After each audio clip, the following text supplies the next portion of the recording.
Hello and welcome to the Pig and Whistle Tales from Azeroth. As always, here at the Pig and Whistle Inn in Stormwind, I go through a variety of subjects with regards to World of Warcraft. And in this midweek episode, we're going to be going over Dead Mines in the Rate My Dungeon series. We're going to be looking at the simplicity of the layout, how many bosses it has, how good the gear is, if it's had a revamp and stuff. We're going to be looking at all the different aspects and in return sort of what makes it good, or what sort of rating I would give it out of 10. 10 being absolutely phenomenal. It is the best dungeon in the world, which I think is going to be very impossible to get throughout every single dungeon in the game, and it's very opinionated. But yeah, I will give it my most fair and accurate rating. So let's start off at Dead Mines. It is located in Westfall. It's a dungeon that both Alliance and Horde can enter, and it has 8 bosses with a potential 9 with a rare called Minor Johnson. The rare is very good. It does drop some very good loot.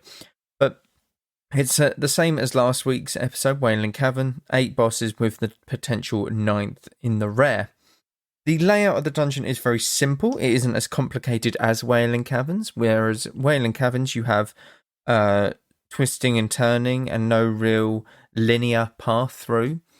Dead Mines is very much the opposite. It is a straight line through. Well, not a straight line, but, it is one way, essentially, like a one-way street. It's very simple and very friendly to the newer players.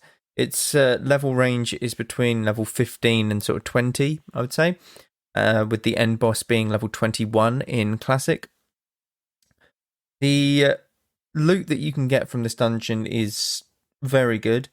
It is very, very good, very much up there when you get to the later bosses, such as Edwin Van Cleef, Cookie, Captain Greenskin.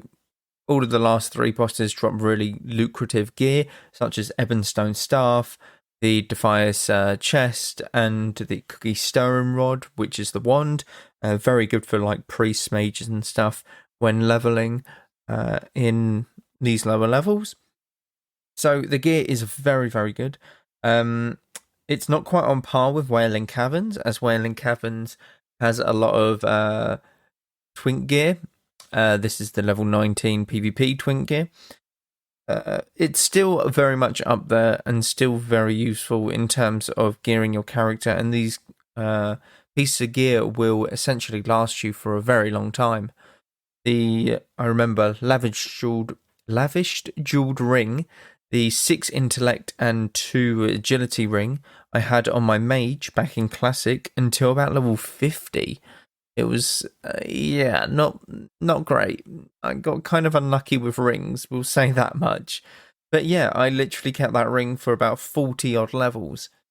So it's absolutely insane, and it's very rare circumstances that happens.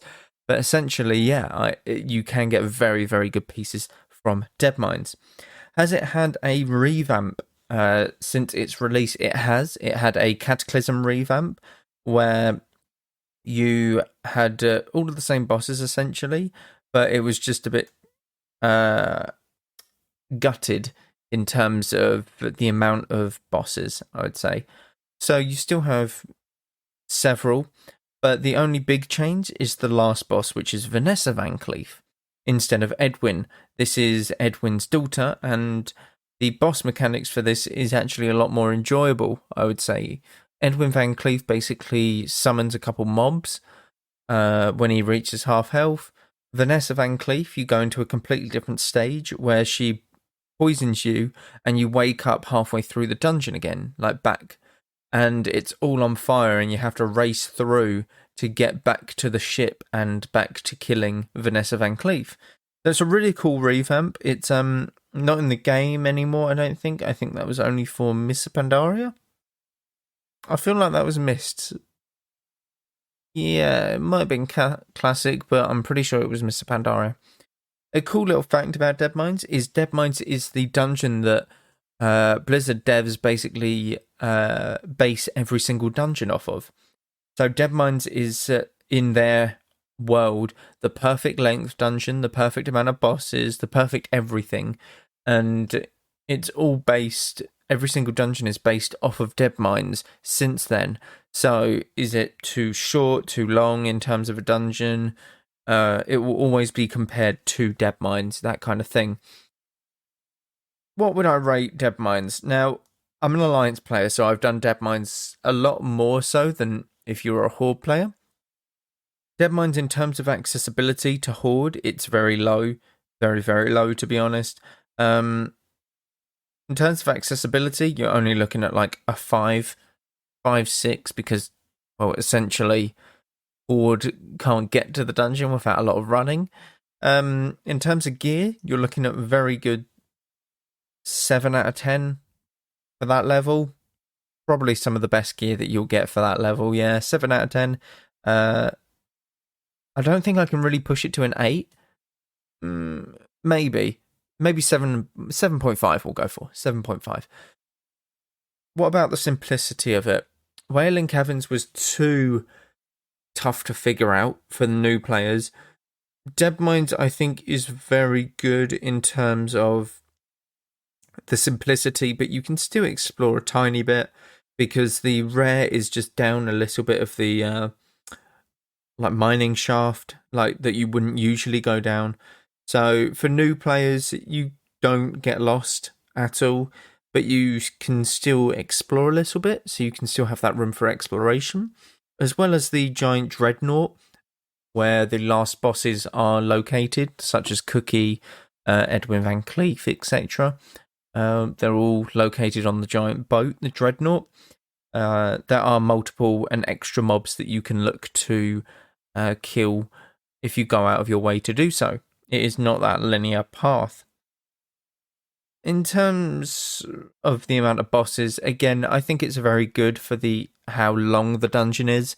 It's kind of the perfect match. I just realised I never rated the simplicity, so I would probably give it an 8, in all honesty, because you can go off and do your own thing, but at the same time you will never get lost, and it won't take too long to complete Dead Mines in Classic, unless you've got an awful group that keep wiping. It shouldn't take that long at all. So overall, I would probably have to give this a solid 7 out of 10. A solid 7 out of 10 for the level range that it's at, which is 15 to 20. The simplicity, so it's a little bit like user-friendly for newer players. It's a very good solid 10 or 10 out of 10, 7 out of 10.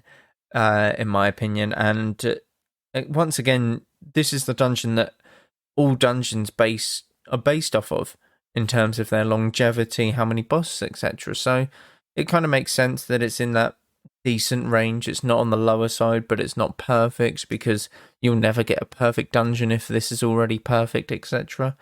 But it's very good, very solid dungeon, and a good 7 out of 10. Would really recommend it for those who are new to the game.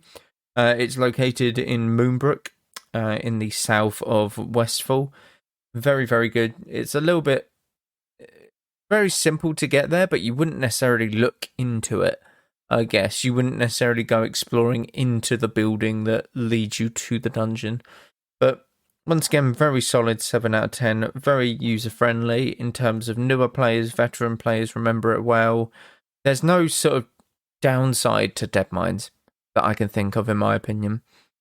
It's just all round a very solid dungeon. But thank you all for listening to the midweek cast. Please do check out Patreon for ad-free content, as well as the Twitch and YouTube. Constant stuff's happening over there. Once again, thank you all very much for listening, and go with Valor, friend. Goodbye all.